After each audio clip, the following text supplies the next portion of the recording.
Muted. Good afternoon, everyone, or good morning, depending upon where you are in the country. This is Edward Jones, Director of Programs for APSI, a philanthropic partnership for Black communities. And I'd like to thank you all for being a part of this very important and timely webinar that we are hosting today, the Flint Water Crisis, What's Now, What's Next. You likely joined this call because you've already heard, are you familiar with what's been going on in Flint? You've heard some of the voices from people on the ground, probably even came to know some of the voices that have become pretty much staples in the news, given their being whistleblowers, being political folks, and any number of folks that are engaged in this work. But we're going to talk a little bit more about the work, what's going on the ground with people that are involved in philanthropy in Flint, people that are other leaders. They live and work in this space, and so they are on the ground doing their philanthropic work as well as addressing and being faced with the issue. For some of you that may have known or may have had a chance to participate, twice this week there have been congressional hearings on the crisis, and today for the very first time Governor Rick Snyder was actually before a congressional panel, oversight panel, to talk about his role in this. We did a little bit of conversation around this beforehand and heard some of the voices of from what the governor has said, as well as what the EPA administrator has to say during their grilling today. It's a very interesting conversation, and it's a very important conversation because, as I've heard many people say of late, that what's going on in Flint is a canary in the coal mine. Today, it's a really important conversation, as we've said, but I also want to just thank the folks that are going to be on this conversation that you'll hear from. Change slide. Today we are going to have, as a panelist, Lynn Williams with Community Foundation of Greater Flint, Lawrence Reynolds from the Mott Children's Health Center, Isaiah Oliver, who's also with the Community Foundation, Terrence Pitts, who's with Blackout for Human Rights, and Shannon Pope from Leadership Solutions. And if you'd like to join the conversation via Twitter, please feel free to use Flint Philanthropy or Flint Water Crisis hashtags. Additionally, I just want to let you all know that you can see the handouts, including the slide deck and a Twitter report that will be referenced later, as well as a resource guide. Those items are in the handouts folders that are on the right side in the control panel for GoTo. So let's take it away. Let's get started. First, we're going to hear from Lynn Williams, who's going to talk about working and living in Flint during this particular time of crisis. Lynn? Yes, thank you. Thank you very much. I'm glad to have the opportunity to be on the call and just talk a little bit about what it's like here in Flint at this time. First, just a little bit about myself. I am a lifelong resident. I call myself a Flintstone of Flint, and as such, I have very deep roots, and I'm very, very committed to Flint. I've raised 3 children here, and I have 3 grandchildren here. And so I am very committed to Flint, very committed to doing what I can to improve the quality of life in Flint. And the current events have really heightened that commitment.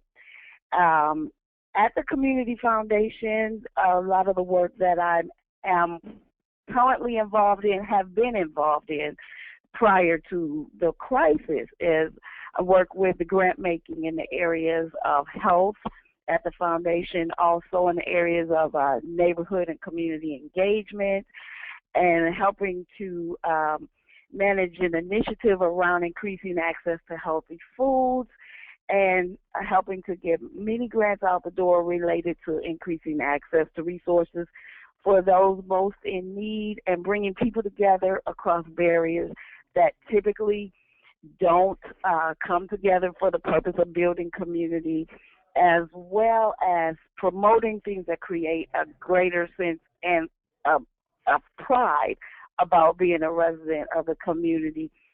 As you might expect, all of these areas, part of my normal work, have really been heightened with the crisis. Each one of them, the crisis really taps into really where the Community Foundation already is and has been, but it's made life challenging because what we've had to do really is kind of pivot from business as usual to being able to focus fully on what's happening on the ground and at the same time kind of find a way to keep the other things going. So in terms of that, focusing on what's happening on the ground, I'm really probably the one at the foundation that's most close to the ground with regard to this because of my work with neighborhoods, residents in neighborhoods, and because of my work with the network of nonprofit organizations and human service providers. I'm spending most of my time really trying to listen, really trying to get a handle on what others are, what everybody is thinking, what everybody is feeling, and where are the gaps. As you can imagine, it's actually not that hard for me to get a handle on that. Being a resident myself, I share some of the feelings of frustration and some of the feelings of anxiety about what's going on, but at the same time, I am really inspired more to just really dig in there and dig deep to see what part I can play, what part the foundation can play to really making a difference in this. It lends itself, though, this situation to a really interesting dynamic that at times is frustrating because we want to get in there, just get in there and start fixing things, but you can't really, as a foundation, really get in there and fix things until you've had an opportunity to get your arms really around what's going on, what the situation is. And it's hard. In this situation, it's hard. We're having a hard time as things unfold. Even being confident that we're helping to promote those who are giving the education and information needed. As things change, we're having a hard time knowing if we're even helping to support the right message. But nevertheless, we're continuing to listen to residents, to listen to nonprofit organizations, to connect. And the amazing thing about this community, the truly amazing thing is that immediately people in organizations and people in neighborhood groups immediately sprung to action where it feels like for those of us in the institutions, we're a little more paralyzed, waiting on what the federal and state responses are going to be. So it's just an interesting time. It is really an interesting time, and and sometimes overwhelming. I don't doubt that one bit, and thank you for sharing that. We'll come back to you and everyone in a moment. And also, I'd love to invite folks to start. If you have some questions that are emerging, feel free to post those in the chat room, and we will come to those throughout and a little bit later on in the program. Next, we have Dr. Reynolds, who is going to share his perspective with things as he sees them as a physician working with children in the community. Dr. Reynolds?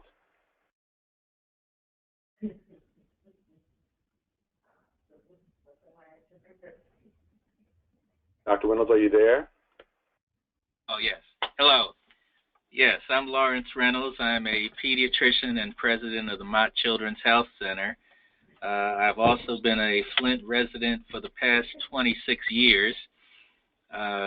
And the reason I'm late is I was talking to one of my 26-year-old patients who is now a parent.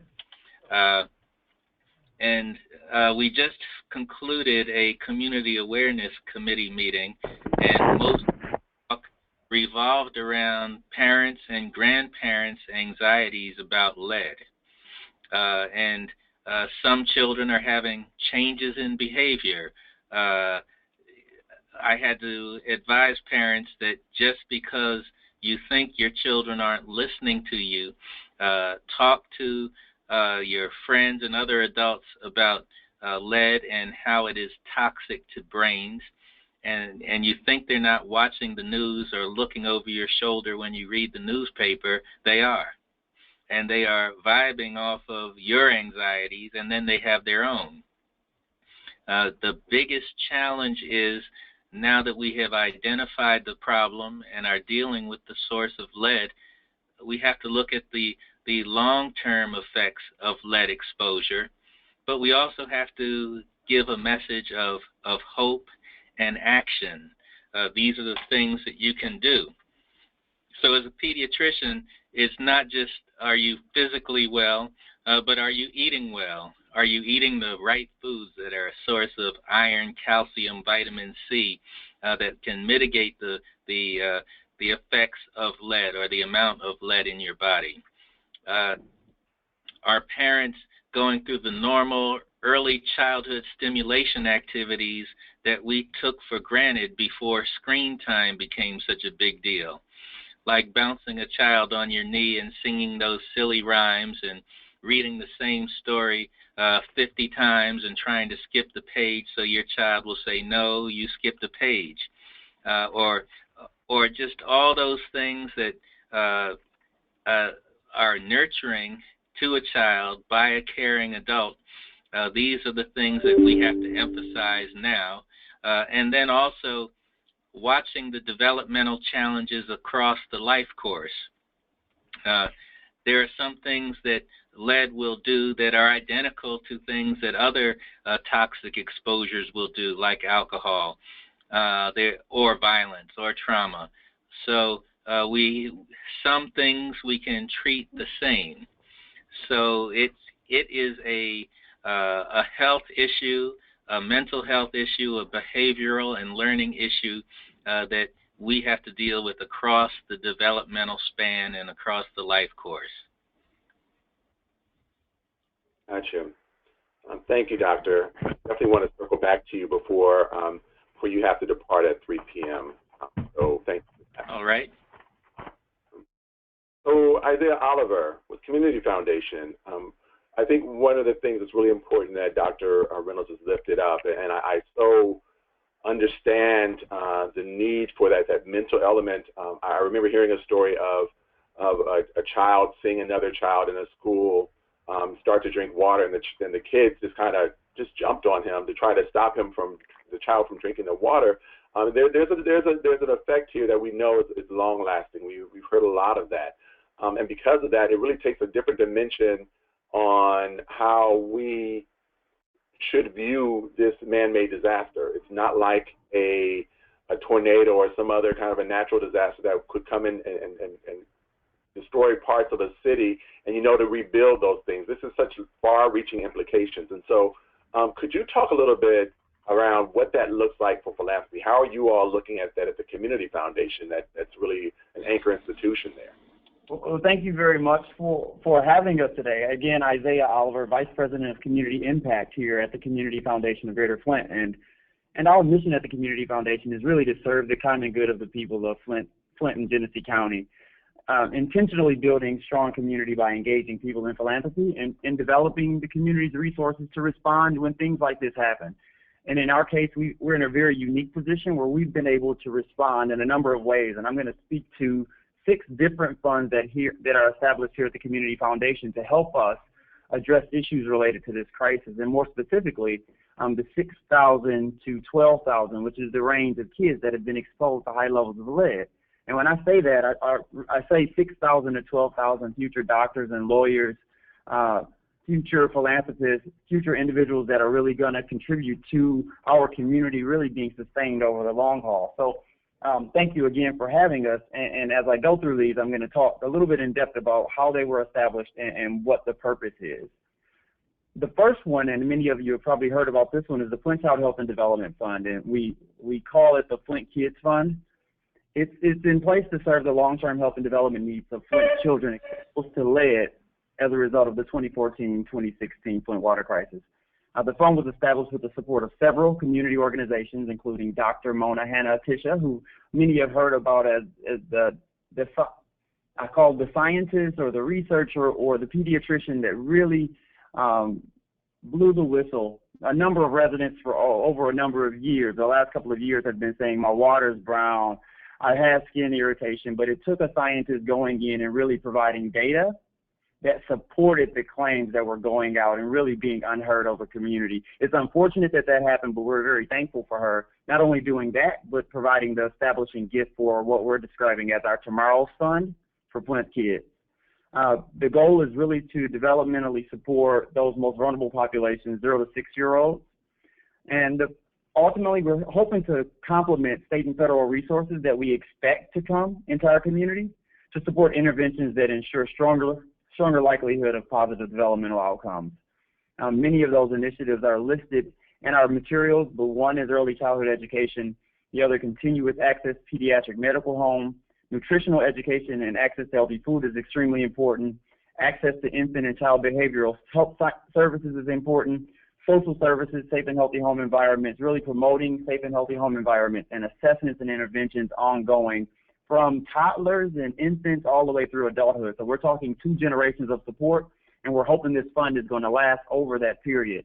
We put up a lofty goal of $100 million, and that if we're using those resources to complement state and federal resources that we expect. And if you've been watching many of the interviews over the last couple of days, that we expect state and federal resources to supply, but we know in order to provide comprehensive support, we're going to need to have to develop the community's resources to fill those gaps. There have been a couple of other funds that really mirror the Flint Child Health and Development Fund, and one was established, it's a donor advised fund established by the Links Incorporated. The Links is one of the oldest and largest volunteer service organizations for women who are committed to enriching and sustaining, ensuring, I guess, the culture and economic survival of African Americans and communities. And over the last 30 years, there's been a LEAP chapter in Flint that has been doing that work, and they established a donor advised fund that would mirror the work that's happening in the Flint Child Health and Development Fund. We also have another mirroring fund by Mr. Brandon Carr, and Brandon Carr is a Flint native and also cornerback of the Dallas Cowboys. He established a $100,000 donor advised fund that mirrors the Flint Child Health and Development Fund. So we're hoping for a lot of support for that fund, but again, a lofty goal of $100 million, understanding that this will not be a tens of $1,000s problem, is really going to be a tens of millions in order to really ensure these young people have everything that they need to dream again and to develop into the people that we want them to be in this community and communities across the nation. Another fund that we have is called the Flint Waterworks Fund, and this one was established with a $500,000 gift from JB and MK Pritzker. They're longtime supporters of presidential candidate Hillary Clinton, and it's in place to ensure delivery of clean and safe water, healthy lead mitigating food, and installation of water infrastructure supports for young people. It's really a fund that's established to ensure that young people have an opportunity for workforce development and opportunities in employment as we're working through this crisis. Our mayor, Mayor Weaver, is really strongly connected to this initiative, and what she saw very early on is that we had service persons from across the nation and the state coming in and delivering water, and this was an opportunity for us to employ our opportunity youth, or those youth that are out of work and out of school, to do something to support building their community and really create some career pathways that lead to other opportunities for them in and outside of the community. So that fund is established to not only employ these young people, but really start to do some ongoing workforce development and training that will support them throughout their lives. Another fund that we have is the Safe Water, Safe Homes Fund. And this fund was established to provide emergency relief for households with damaged plumbing and service lines as a result of the crisis. The program will align with the homeowner selection process in phase 1 of the City of Flint's Fast Start lead line replacement. And if you've been watching local and national news, you'll see that the mayor is really pushing for us to replace lead lines, and they're doing some very specific things around households with high risk. So those are those that have children that are 0 to 6, children with elevated blood levels, pregnant women, seniors, residential daycare facilities, and people with compromised immune systems as targeted first persons to get their lines replaced. And this fund will support what we're estimating is a $8,000 per home cost for replacing the home infrastructure. So that's everything from lead line to the fixtures in the home that is going to be on the cost. That cost would be a cost that would have to be covered by the homeowner, and it wouldn't be able to be supported by state and federal resources. So we have a fund to support persons that need help there. The last fund that I'm going to talk about is the Moving Flint Forward Fund, and it's a designated fund that's established to support our local Chamber of Commerce in addressing immediate and long-term community development needs arising out of this water crisis. It's geared specifically for small businesses, minority-owned businesses, and businesses that exist in the areas with the highest concentrations of poverty in our community, hoping to do some redevelopment and general economic development activities in those areas to attract individuals to come back to the Flint-Genesee County community for tourism. So those are the 6 funds that we have in place right now. I'd also like to mention that we've had some partnerships that have allowed us to get some dollars out immediately. And one of those partnerships has been with the Michigan Health Endowment Fund and the C.S. Mott Foundation. We were able to fund Virginia Tech, and you might have heard of him, Virginia Tech scientist Dr. Mark Edwards. For $250,000, Mark Edwards will be overseeing the water testing process undertaken by local, state, and federal government, really providing what we're calling third-party evaluation of the system in place, because like everything else, not only were our pipes eroded, not only was the health eroded of the people, but trust was eroded at a high level. Dr. Mark Edwards came in very early on, did some testing in community, developed strong relationships on the ground with community residents, and validated many of the claims that residents had about the brown water, the system, the taste, the smell. And because he has those strong relationships, and he's also a person who's committed to this work, we employed him to do some third-party evaluation of the testing that's happening in partnership with the Michigan Health Endowment Fund and the C.S. Mott Foundation.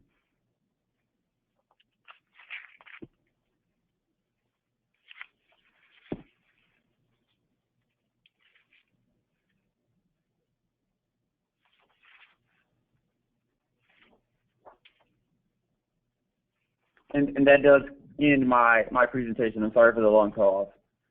That's okay. Thank you very much for that. I will come back to talk about traditional philanthropies and how you all are engaging, collaborating in this work. Understanding the timeline of this is definitely unusual, but then also appreciating the idea that community is coming together and putting resources together, community near and far, putting their resources together to help mitigate the challenges that we know will be long-lasting. And as we see folks that are natives, Flintstones as it is, or others involved, we're also seeing some other engagement. And the idea of using technologies, using social media to bring attention to this, because we've seen, I mean, you know, for me, I've not been to Flint, but I've seen the town halls that were on social media and news. I've seen the hearings that have gone on. And then I've also had a chance to experience a very unique way of engagement. I recall how it was used for some other areas, such as, you know, the United Negro College Fund, celebrity event. But I saw a very interesting experience a couple of weeks ago that was in Flint. And that experience was brought to everyone's social media resources because of Blackout for Human Rights. And so Terrence Pitts, not just an AFI fellow, but also worked in the philanthropic space. How are you today? I'm doing well, thank you. Thanks for having me. Great. Terrence is going to bring to us really some ideas around what has taken place on the ground with people that have mobilized that may have never, again, even been in Flint before, but they have gotten a chance to see this. So Terrence, talk about that. Tell us who you are and what this experience was with Justice for Flint. Okay, thank you, Edward. So just to give you a quick background about myself, I do have a background in philanthropy. I'm an AFI fellow, as Edward mentioned. I also worked as a program officer for Open Society Foundation. And I also happen to have an interest and background in film and media production, which is what brought me to Blackout for Human Rights, which is a network of artists, filmmakers, and activists who come together to really put out in social media, and public consciousness ideas to move us forward and to get folks activated and really sort of moving the ball along. And that's what one of the main ideas and goals for our Justice for Flint event in February.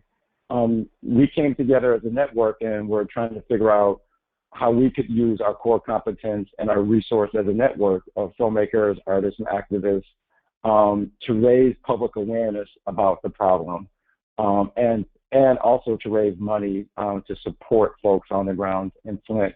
And so the idea of Justice for Flint was born, and what we wanted to do was replicate the success of our previous event on MLK Day in New York, where we live streamed a group of artists and activists that came together to celebrate the legacy of Dr. Martin Luther King.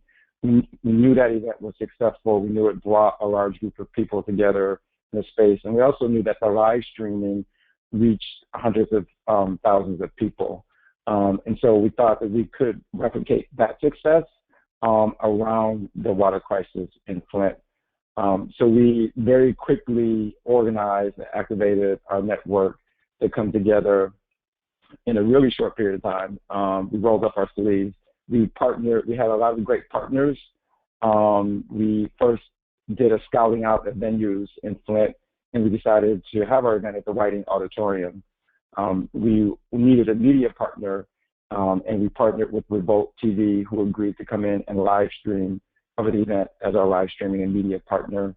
And we also partnered with a number of influencers who were activated and wanted to do something. And that really kind of helped to elevate the issue out there in public consciousness. So we had folks like Ava DuVernay, Jesse Williams, and a host of other folks. What the event was, just so you know, it was it was a long event, probably over a 4-hour event that brought together a host of musical performances and conversations with folks who were in Flint impacted by lead poisoning.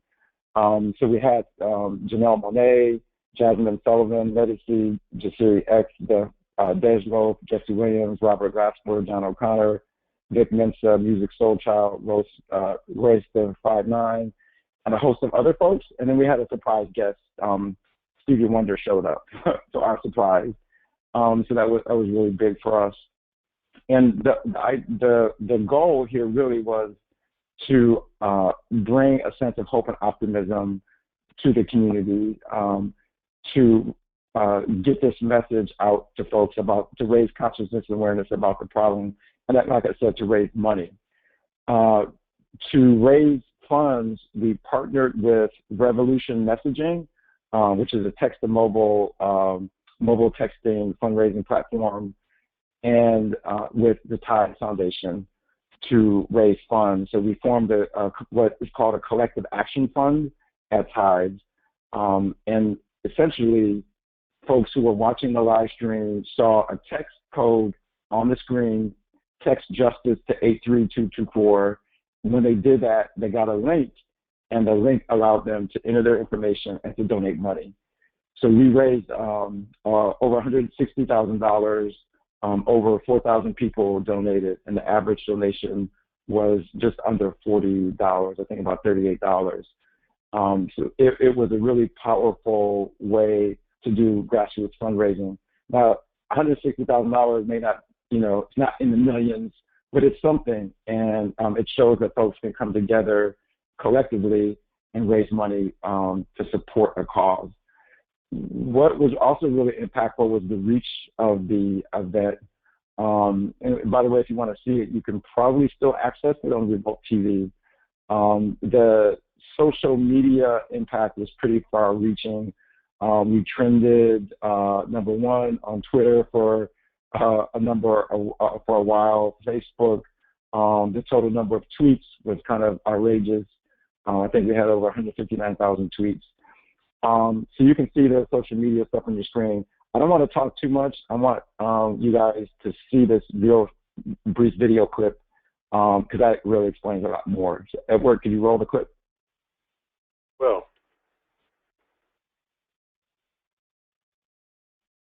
stand by. And we will make this video available to you in a few moments. After, it'll be available as part of the resources, but I'm going to play this. The sound may not be the best, but we'll make it work. So stand by, playing the video now.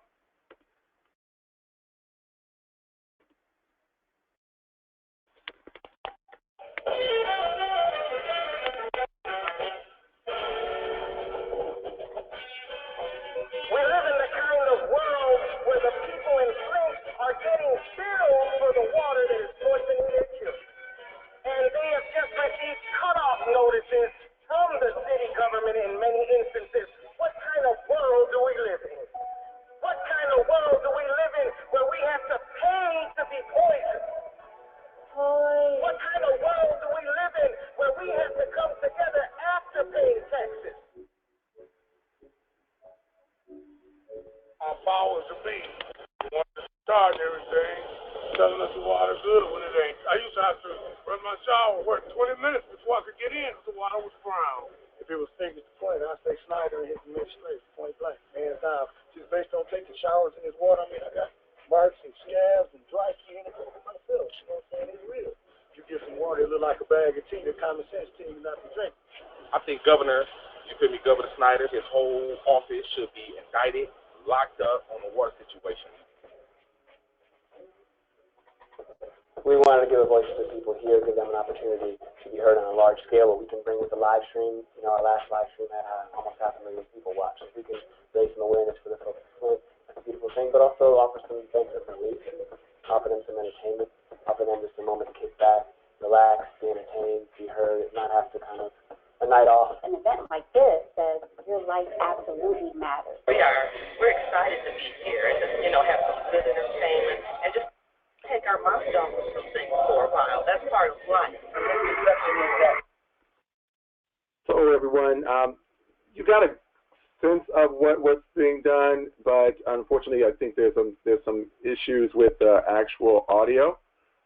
So we're going to go on. Terrence, I think you could go back with your segment of the conversation, and we can pick up from there and then go to the next speaker.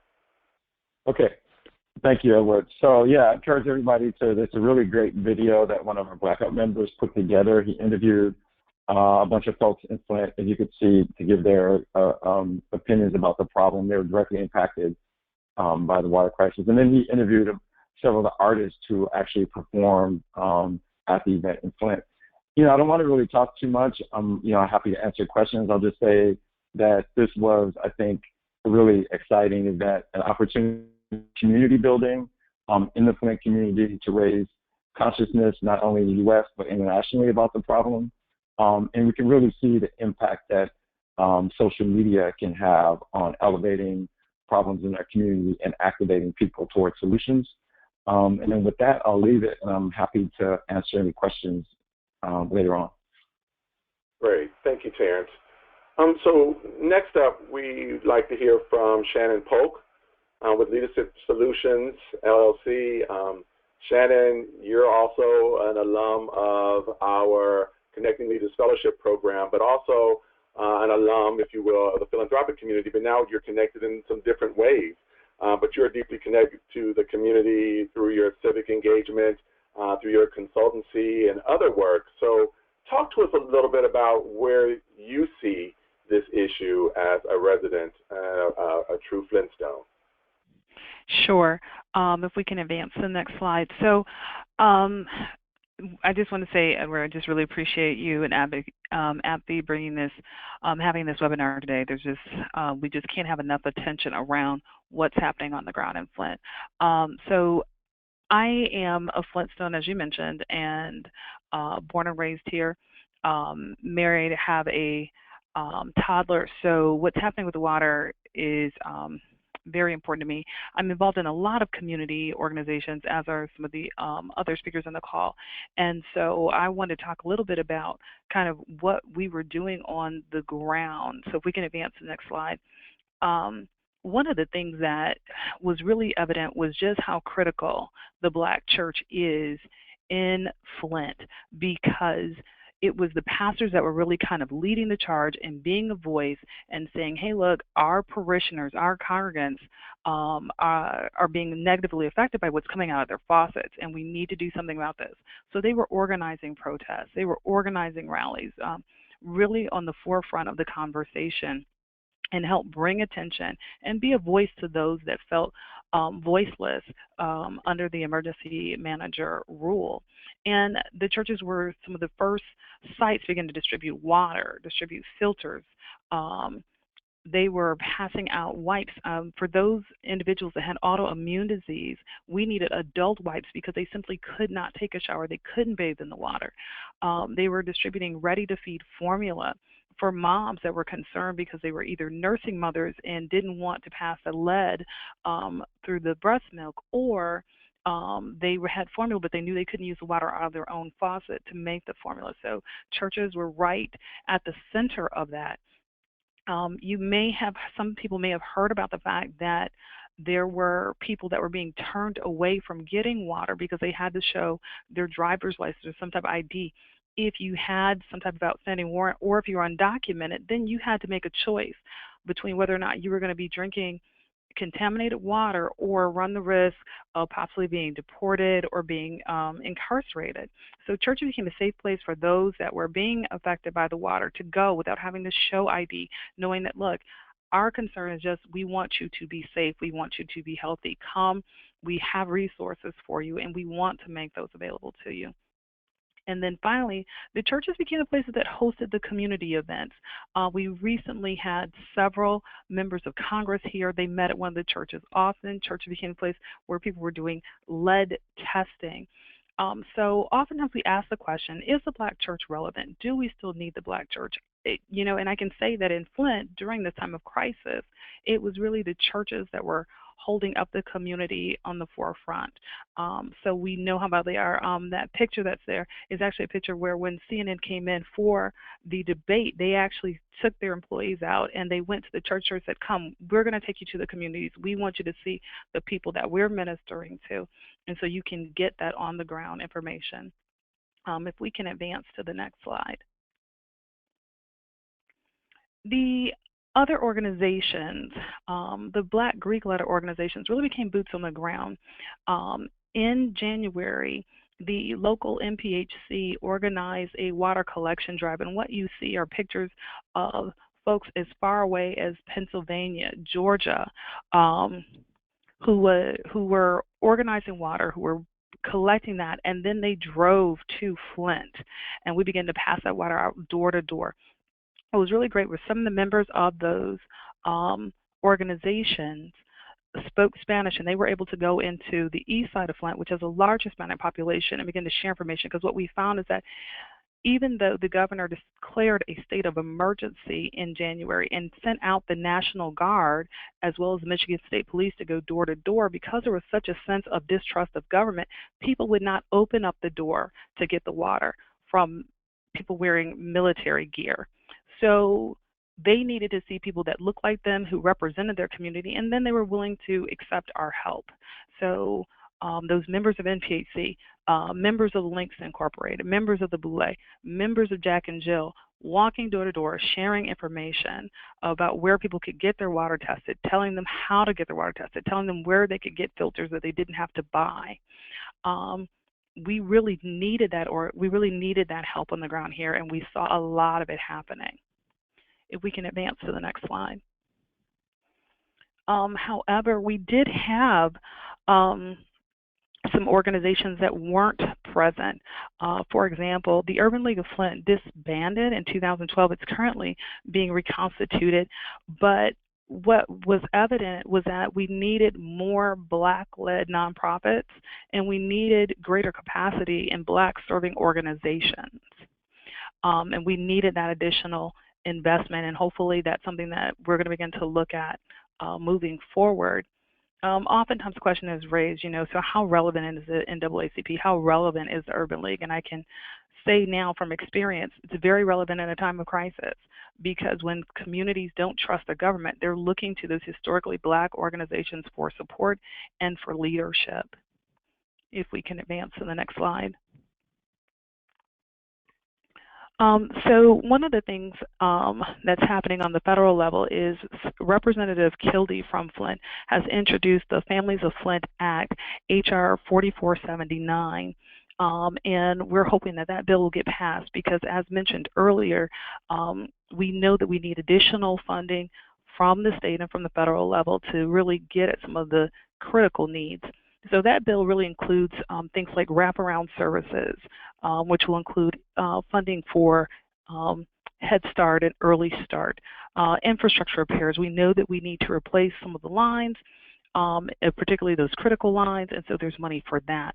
It would also allow us to establish a center of excellence for lead exposure in Flint, and would provide funding for at least 10 years, because we know that we've got at least 15 to 20 years of dealing with children that have been exposed to lead as well as their families.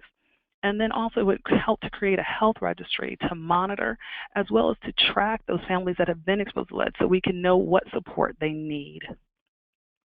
If we can advance to the next slide.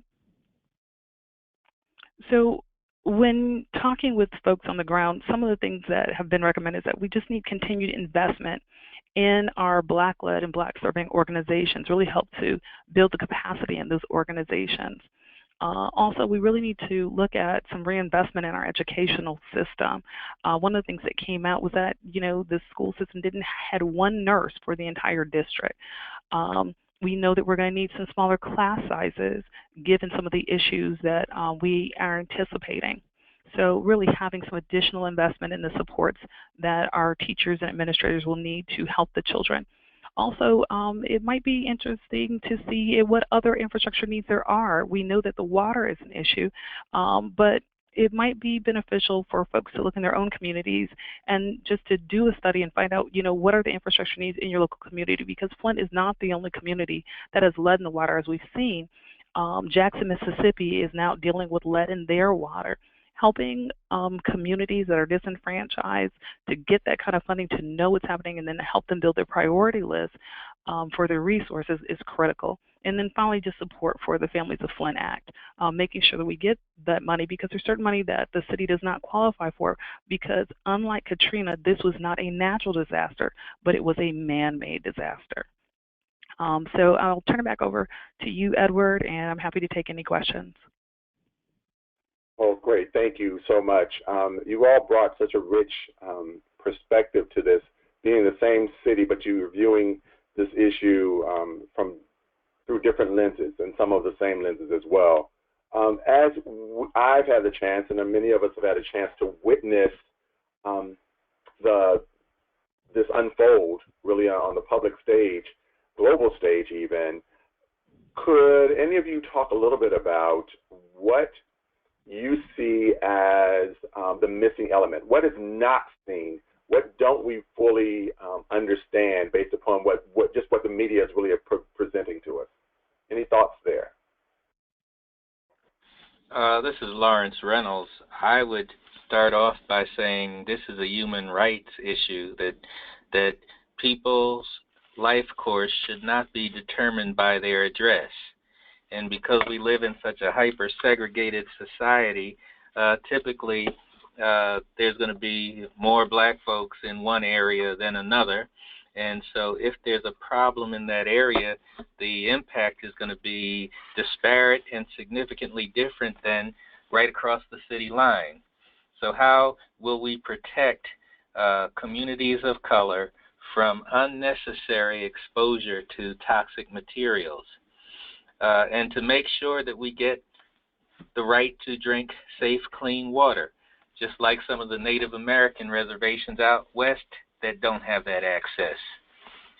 Then it's a question of civil rights, and how can a city government be taken over under an emergency manager who rules by fiat, and the electorate, the franchise, has been discounted totally, which is kind of like going back to post-Reconstruction days when the Klan moved in and took over a town that had a Reconstruction government and dismantled the democratic process. And it comes down to being able to hold our leadership accountable and having the appropriate checks and balances if we're truly going to have a democratic process and if we are truly going to have economic justice. Well said. Other thoughts on this issue?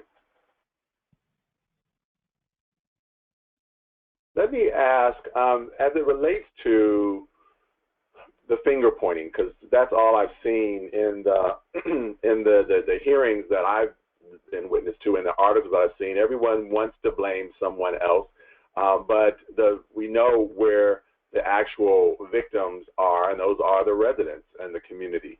And so when this first became an issue, people have talked about Leanne Walters and Dr. Other folks that have been kind of pivotal in raising the alarm. But when folks had a chance to witness this, and people did speak out and have been speaking out on this cause, where did you see, and I really like to ask this question as a means for lessons learned for others in community, where do you see some of the roadblocks, and where do you think might be best? How might people best think about raising their voice when they see an issue in their community? Any thoughts, perspectives on that?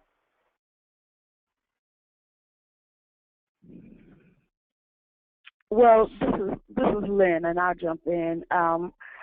I think one of the most acute lessons for me is that one of the things missing, and I think one of the things that I can recall growing up in this community as a community with the birthplace of community organizing, and when I was a young person, there were a lot of active groups that were organizing. There was a lot of leadership development, and there was a lot of skill building for everyone at every level, for people who lived in the neighborhoods, for children, for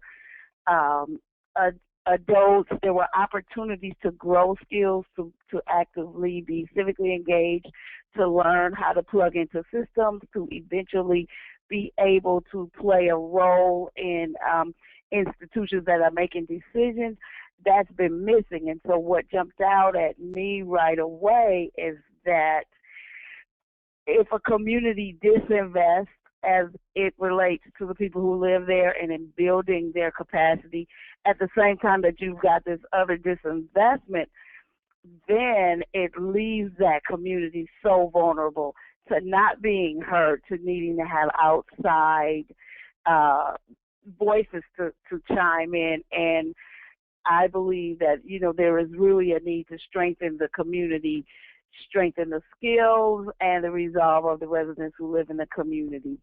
So I just think that that's critically important.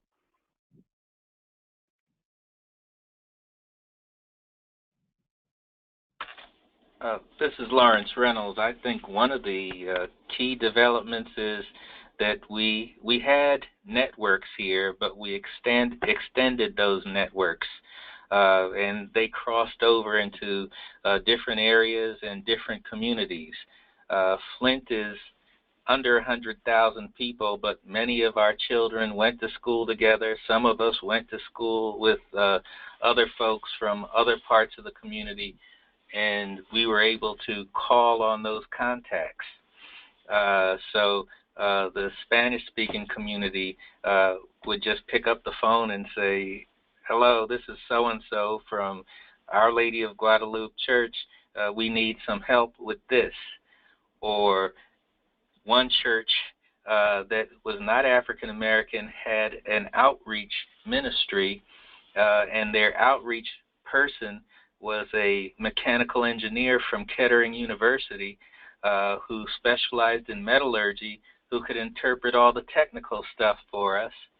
But she could also go talk to the plumbers in the plumbers union and find out what was really going on in homes, because people would let plumbers in, and not necessarily city officials or law enforcement.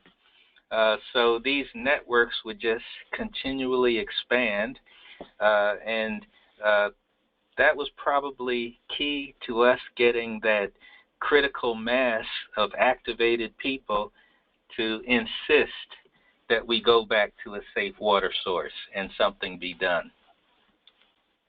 Mm-hmm. Gotcha. Terrence, could you talk a little bit about what prompted you all? This group, this organization has come together really with the desire to respond to needs as you saw them. And I can recall how this had come up on different shows like Roland Martin or Rachel Maddow's show months ago, which that's when I started to hear about it because it just wasn't in our local news. But I do know, too, that several years ago here in D.C., there was a concern that was addressed. It did not become a global issue. But now as these things have raised to the occasion of global notoriety in Flint, now everyone's starting to look back at what's happening in their own communities. And as you all have this mobilizing group of various artists that are just shaping up and standing up around causes, can you talk a little bit about kind of what really prompted the issue for you all to decide to create this fund. Could you talk a little bit about the idea of how does this play out in the long term? Sure, thanks for asking. So it's not there's no easy direct response, Edward. Blackout was founded in 2014 by a film director who grew up in the Bay, created the film you all know, Fruitvale Station, and he was really passionate about issues of injustice and state-sponsored violence. So Blackout was really kind of created in the group organically to galvanize folks to speak out about state-sponsored violence, in particular abuse by the police, in particular in communities of color. And that was sort of the first year and a half of Blackout's organizing was really around this idea of raising consciousness around, state violence. We had several successful events on on Black Friday for 2 years, and those events were called Blackout Black Friday. And again, it was sort of bringing together culture, art, and activism to raise awareness about state-sponsored violence. We pivoted in 2015, decided to kind of step it up a notch and have a larger event, and that was at Riverside Church in January on MLK Day. And that event was a really big one for us, and it was kind of an evolution in the way that we organized because we decided to live stream that event. We had no idea how successful the event was going to be, but we trended #1 on Twitter. We had about 500,000 views on the live stream, and it went global basically. And we had a great, we had really great music performances and actors who came to that event. And so, we had everyone from Harry Belafonte to Michael B. Jordan to Tessa Thompson. So it was a really phenomenal event that brought together kind of traditional civil rights activists and millennial activists and actors to celebrate Dr. King's legacy. We sort of pivoted from that event, and the issue of in Flint, the water crisis wasn't necessarily within the direct mission statement, so to speak, of Blackout. But when we kind of peel back the layers, we're called Blackout for Human Rights. And as somebody on the call said earlier, having water and access to water is a human right. And so we really wanted to use our network to shed light on the problem and to shame the state, essentially. So that's what we decided to do, and we used the model of live streaming again because it was successful at the MLK Day event, and we wanted to replicate that success.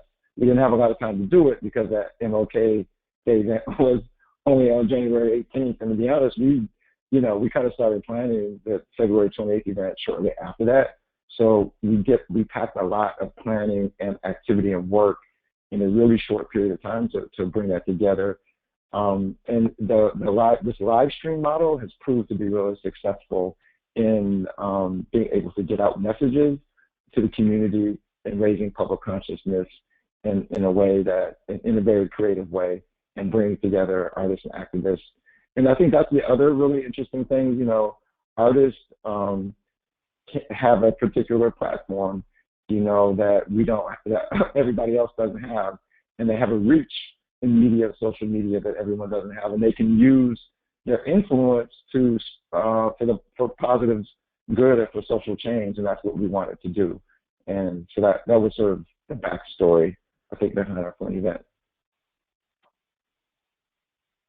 It's definitely, it's the next generation of outreach. I mean, I just think it's so important. As we've seen with the Black Lives Matter movement, as we've seen detention just a couple of years ago going to places like Ferguson, and then Cleveland and Baltimore, and the list goes on and on. I mean, people are really showing up in these spaces and expressing their anger and outrage around the injustices that they see. But I think both Lynn, you and Shannon raised a very important point, and one that we are looking at in a collaboration with Hill Snowden Foundation and us at AFSCME around these Black social change organizations. We're actually working, created a Black social change funders network to get to just to the heart of what you were talking about, the idea of supporting Black-led, Black-serving organizations and communities such as Flint. So as those entities exist or they're under-resourced, there is this opportunity that I think we see in this Justice for Flint movement that Blackout for Human Rights has created in other groups, Black Lives Matter and such. They've created awareness, created attention, and now we're seeing it show up in very interesting ways. For example, these last primaries. So we're seeing two prosecutors that reached or disappointed their communities in the way they did work in Chicago and in Cleveland. And the results for those prosecutors, they lost in their re-elections.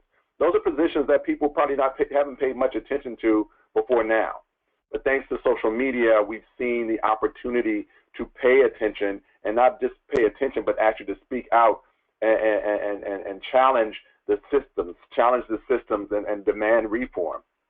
So when you don't have those organizations that have become anchor institutions in your communities, we see that there's a challenge in people sometimes raising the interest, raising the attention around those causes. But we're now seeing that Flint is getting that kind of attention.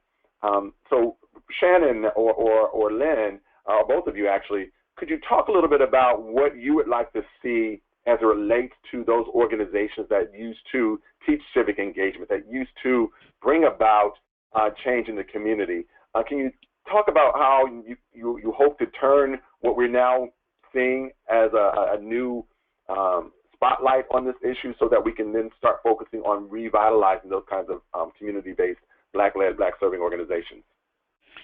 Sure, this is Shannon, and I hope this doesn't sound too simplistic, but I'd just like to see it become a priority for philanthropic organizations again, to say, look, we need to make sure that we are training the next generation of leaders. We need to make sure that we are empowering citizens to understand what their civic strengths are. I think it was Ella Baker that said, you know, strong people don't need necessarily strong leaders because they will be strong leaders themselves. We need to make it a priority. I think we may have been lulled into a sense of security, feeling as though maybe some of these organizations weren't critical for the advancement of people of color, but as we can see in communities across the country, there is still a very strong need, might actually be stronger now than it may have been in previous years, to have critical leadership at the civic level, particularly in communities like Flint, which did not have their own elected leadership because of the emergency financial manager law. I think it was even more critical there because as people were looking and saying, boy, I've got brown water, who do I talk to? Unfortunately, they ran into brick walls at their initial place. Even if they went to a city council person, what could that city council person do for them? So they needed to understand how to navigate that system in other ways. We need investment not only in the existing leadership, but then also in that next generation of leadership. As Lynn mentioned, there was a time in this community where there was leadership development happening at all levels, whether you're talking about middle school, high school, so you were preparing that next generation of leadership all the time. I mean, Flint really is the birthplace of organizing. So to not have that happening, we can see those gaps clearly now, and hopefully people are going to do that, specifically looking at Black-led organizations because, as was mentioned earlier, there's such a strong sense of distrust in the government right now. I mean, there are people that even if the city officials told them the sky is blue, they wouldn't believe them until they walked outside for themselves. And even then, they'd call a friend and say, is this really true? Because there's been that level of breakdown in faith in the system. If you can't trust the government to provide a basic human right like clean water, you know, what are you going to trust them to do?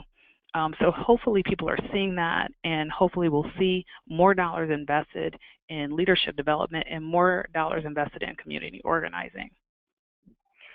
And this is Lynn. I totally, absolutely, totally agree with Shannon. And I think ultimately I'd like to see, in addition to the dollars, I think I'd like to see a greater awareness among philanthropic as well as business, any institutions that have the ability to invest in strengthening Black leadership, a greater awareness of just why that is important, and a greater commitment to go beyond the sort of unstated methods, to go beyond the rising tide lifts all boats methods, to see that it really, really is going to take concerted effort to strengthen organizations that are focused on being advocates and providing leadership for communities of color, because sometimes I think that we feel if we're focused on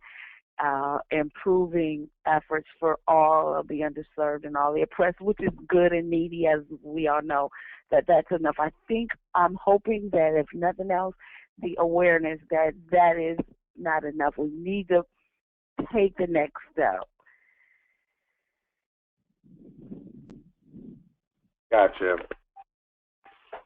So there was a question that had come up around if there's any presenters that can speak to any of the organizing happening amongst Black communities in other Michigan cities that had state takeovers related to statewide challenges.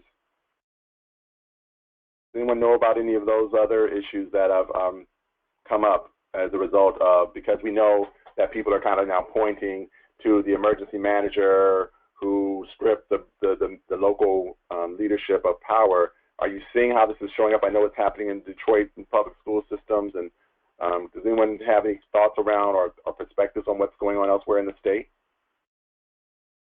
I think that's really a new development. The same emergency manager that left Flint became the emergency manager of the Detroit public schools, and his reception and his actions were not well received there. I think that there are some legal organizations, and I can't remember the name now, who are actually looking at challenging the emergency manager law because it was rejected in a referendum across the state of Michigan. And then the governor had the emergency manager laws attached to an appropriations bill and had more restrictions on what the elected governments could do. So that cannot be overturned by a referendum. So it will require either a court challenge that would probably go to the Supreme Court, or it will require new legislation, which will be challenging in our current administration and the composition of our legislature. Thank you for that. Any other thoughts on that issue? Another question that's come up around, using Detroit as an example, we see Detroit in the news. Foundations came together to save the arts, for example, when the city was bankrupt. Do you know if there's any similar kind of role? And it really gets back to a question I did want to raise around how is philanthropy mobilizing to address these issues in Flint? I mean, they're now, someone's asking possibly like privatizing the water system or a new investment in Flint's infrastructure through bonds or, other investment opportunities. Is any of that underway? Can you speak to that from the philanthropic space as far as you know? Yes, I can. And I will say that I've tried a couple of times to answer some other questions. I just had to come down to Lynn's office to join the call, so I apologize that I've probably been absent for the last 15 minutes. But we've been very reactive to what donors or local or national philanthropists have brought to us. And I think we're just now on the cusp of really launching a proactive campaign, raising dollars to address this. We've raised around $4 million for the Flint Child Health and Development Fund thus far, with the $100 million goal. So we're really going to have to go after it. We've been partnering with a group out of Michigan that does a lot of fundraising, and right across the street from the Community Foundation of Greater Flint is the C.S. Mott Foundation, and their leadership has really been working with us on a proactive campaign to go after philanthropy to find out what gaps exist, where people would like to play, and how we solicit their support. Thank you. That is an important strategy, and we know again this is long term. I know that a couple of the speakers are going to have to step off, and I want to make sure I give opportunity for any final thoughts. I know Dr. Reynolds had provided some great insight in stepping away. And Terrence, is there anything that you're thinking that you'd like to just replay or share before you step away? You know, I just, one of the things I think about is what will people be talking about a year from now, because obviously the problem will not be resolved in a year. And I think if we, as we work on this problem, if we can do what we can to keep the issue in public consciousness so it does not fall out of the media and so folks don't forget about it, and so folks in Flint are just not left on their own to deal with the problem, which often happens. So I don't have any sort of magic formula, but I think it's something for us all to think about, folks who've been galvanized to work on the issue of how do we keep it in public consciousness, how do we keep pressure on the state and city officials to work towards good solutions. I think that philanthropy has done a really great job in mobilizing, coordinating, and working together. I think what's happened in Flint has been tragic, but it's been a really good example of community, civic engagement and philanthropy coming together with community. And I just hope that we can hold it up and continue to use this kind of model in other cities. Thank you. Great. Thank you for that. So we talked a lot about great ways of engagement, and I think even Shannon, you offered up some great recommendations on how we should think about kind of really restoring community in important ways. And so in your recommendations that you lifted up, could you, from your vantage point of being involved with a number of Black-led organizations such as the Links and sorority and such, are you seeing places where these Black-led organizations are now starting to mobilize in some new ways, as opposed to being, competitors of sorts? Are you starting to see them become more collaborators? Definitely. So in one of our first joint events, it really was all members of the Divine Nine coming together and then working with Jack and Jill of America, the Flint chapter, to do that water collection drive. And you're seeing that happen where the Links partnered with the Boulé to help establish the Donor Advised Fund at the Community Foundation, the Links Donor Advised Fund. So we are collaborating, looking for ways to raise funds together, looking for ways to work not only with traditional philanthropy, but looking at some of the ways that kind of philanthropy with a small p gets involved, as far as the Links nationally have asked all of their chapter members to donate. And so you see a lot of collaboration. You see people working together in ways they had not previously, and really trying to figure out how to not only provide funds for the development efforts, because we know this is a long-term problem, but recognizing that there's still a need for a lot of relief work to be done. Although we have a lot of sources for water now, there's still needs on the ground, some really everyday things, and trying to make sure that they can fill in those gaps in ways that traditional philanthropy can't always necessarily be as nimble as they would hope to be in some of these situations. Mm-hmm.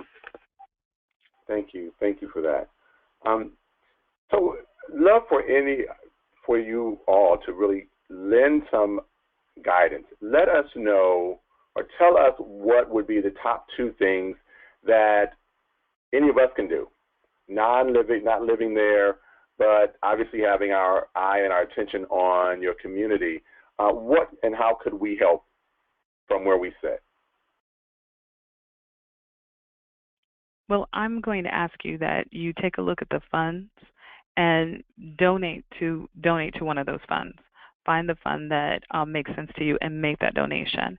And then the next thing that I'm going to ask is that you would take a look and see what resources you could send as far as capacity building and for support for those Black-led organizations and do that, because this is a situation where in those Black-led organizations they were saying, look, these are our babies and we need to do this. If no one else does this, we will. With those pastors saying, look, these are our congregants, these are our members being affected.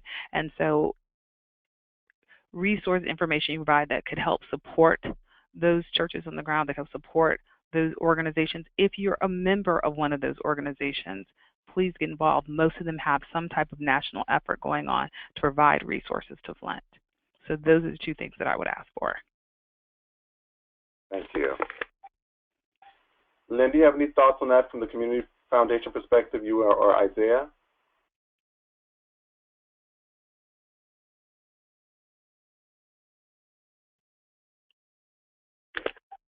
Any other thoughts come to mind from the Community Foundation that you think might be of immediate benefit? I know, actually, as Shannon spoke of the funds and the actual links you will find, we can all find on the handouts, the resource guide that we are providing in the handout section.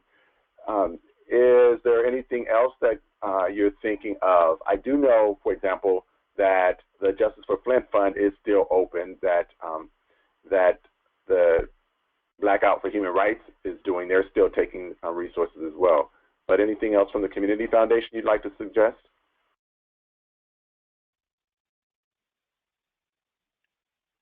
And if that sums it all up, I think we would celebrate that as well. I do want to just reiterate the fact that those handouts are available. They are in the right column of the actual GoToWebinar control panel. And we're going to also make sure that we'll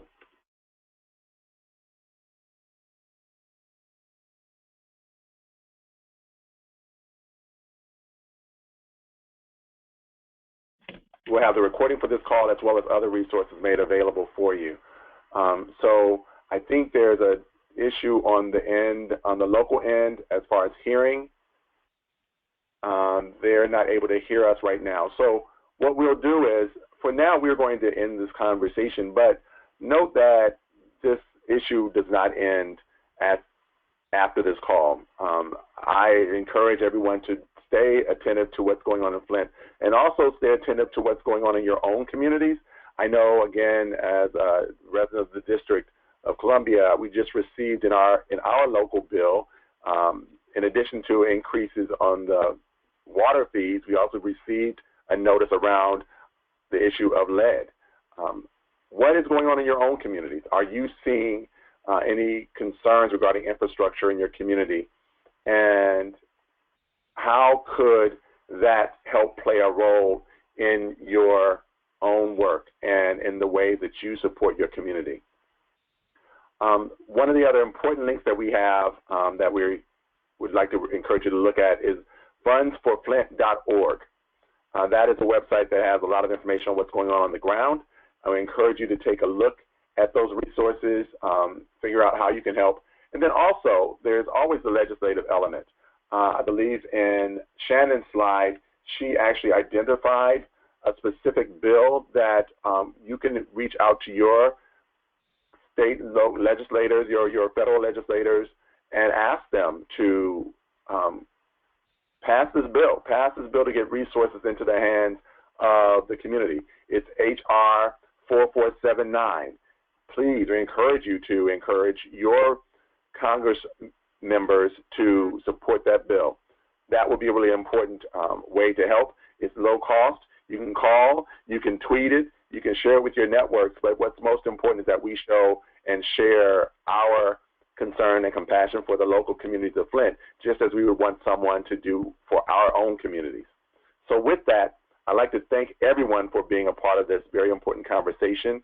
We'll invite you to submit your questions when we send out the webinar questionnaire and survey, but we also invite you to just get other people talking about this issue because, again, it could happen to your own community, and we don't want anyone to suffer through such issues alone. This is a human rights issue, as Dr. Reynolds said, and it is our issue. So thank you, and have a great day.